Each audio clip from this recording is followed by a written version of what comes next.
Thank you, Mr. Chair. For the record, Senator Karen Lewis Young, District 3, Frederick. So this is a resolution, and it's a resolution that would urge Congress to create a national infrastructure bank. Congress introduced this last year. They're working on a similar bill this year. I have traditionally had mixed feelings on resolutions. This is my first time in 11 years that I've actually introduced one. There are some times where resolutions are necessary. They appropriately reflect your values. But in this particular case, I see this federal legislation as a really unique and transformational opportunity for us to address some of our greatest challenges, not only in the nation, but particularly in the state. Those challenges are a stagnant economy and deteriorating, if not failing, infrastructure. So I first learned about this concept when I was very active in the Washington Council of Governments, and there was a panel on it at NCSL this year. And as a former banker, this just intuitively makes sense to me. Earlier today, we heard Senator Hedelman mention we need more transportation options. Well, we need more financial options to fund those options. And this is why I'm asking for your support today for this endeavor. I want you to know, before I go into a little bit of history on how this has worked effectively before, it would not replace existing funding sources, and it wouldn't require new federal spending and no federal taxes to operate it. It's not a new idea. There have been infrastructure banks, even though they may not have been called that previous times in our country's history. Some of my panel may go into a bit more detail on that.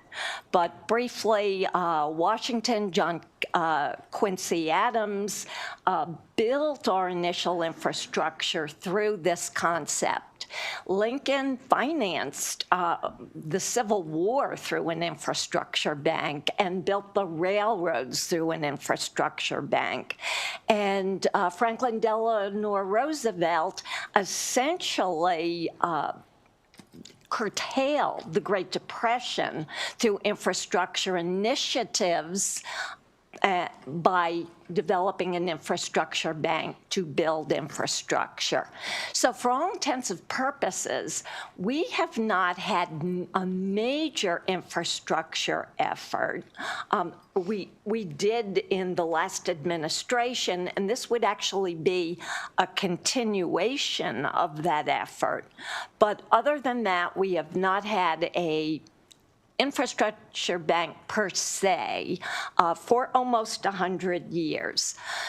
29 legislators, legislative bodies have introduced similar resolutions. I think it's important to do a resolution to join that group, show a loud voice, and also show our own congressional delegation that we are very much in support of this. By the way, I do want to mention that these 29 other states, this has been a very bipartisan effort. I do want to reinforce again the relationship between economic development and infrastructure, critical necessity, and in so many of the studies that I've seen as to why a business or industry would locate in a certain place or look for another location, infrastructure always comes up as one of the top items.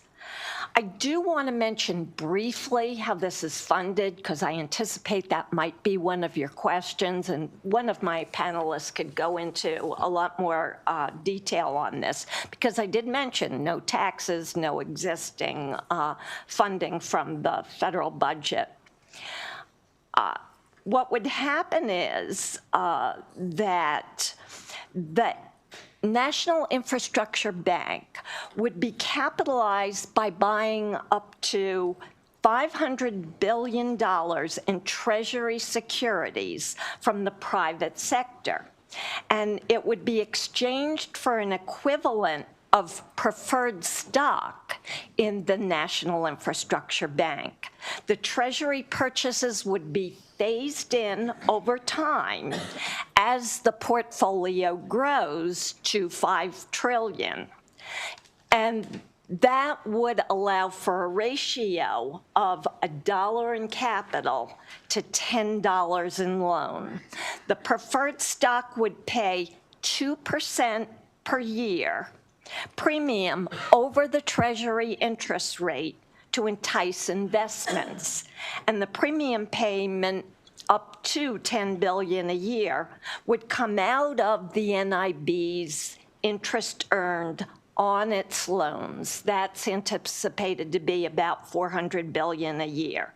The paid-in capital would also be maintained on the NIB's books as a rainy day fund in case the economy deteriorates or some loans go bad, although historically the risk level on these kind of loans have been really minimal.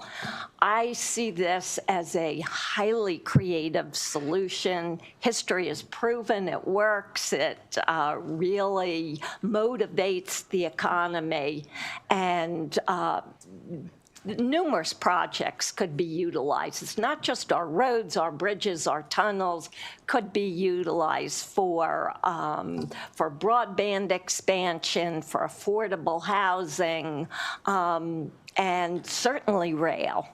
High-speed rail between DC, Baltimore, Boston, that's certainly something to aspire to. Europe is far ahead of us doing these kind of projects, as is China, so we need some creativity to do the same. I have a panel of experts that can drill down on some of these issues, and they are also involved in a national effort to support resolutions that would encourage Congress to pass this kind of financial consideration. Thank you.